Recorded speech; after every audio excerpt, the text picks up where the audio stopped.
Hello everyone and welcome back to the channel. If you're new here, it's so good to have you join us. Today, I would like to discuss reasonable expectations.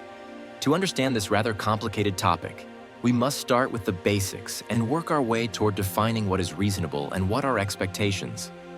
By definition, reasonable means having sound judgment, being fair, and being sensible. Expectations, on the other hand, are defined as a strong belief that something will happen or be the case in the future. The meaning of these terms can differ depending on the individual interpreting them and whether their interpretation is objective or subjective. With an open mind and an objective perspective, let's dive deeper into the concept of reasonable expectations. To understand the practical application of reasonable expectations, we must consider how these principles are applied in real-life situations. We must also take into account the opinions of subject matter experts on the topic when needed. For illustration, I'd like to share an example of a couple I once spoke with about an issue they were facing in their relationship. The phrase reasonable expectations came up repeatedly in our conversation. Both parties mentioned it several times, so I asked them to define it in their own words. While they shared a similar understanding of the term, its application in their situation was far from reasonable. For the purpose of this discussion, I will refer to the individuals as Party 1 and Party 2. Here's the scenario. Party 1 expected Party 2 to spend more time with them, but Party 2 was unable to meet this expectation.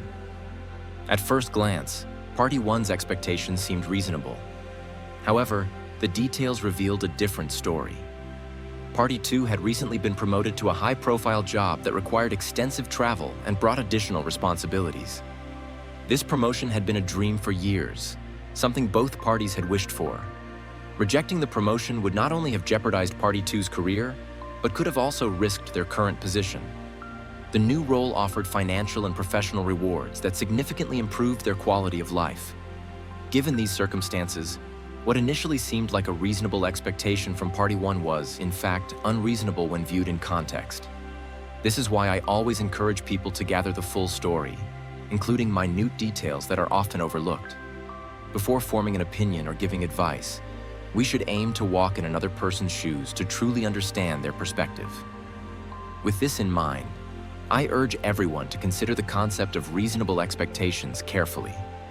Before concluding what is right or wrong, take into account the changing times and circumstances that influence what is truly reasonable. I hope you find this material insightful and that it adds a new perspective to your understanding. If you feel others could benefit from this video, please like, share, and subscribe. If you have any suggestions for future topics, please feel free to comment below. Thank you for being here, and I'll see you next time.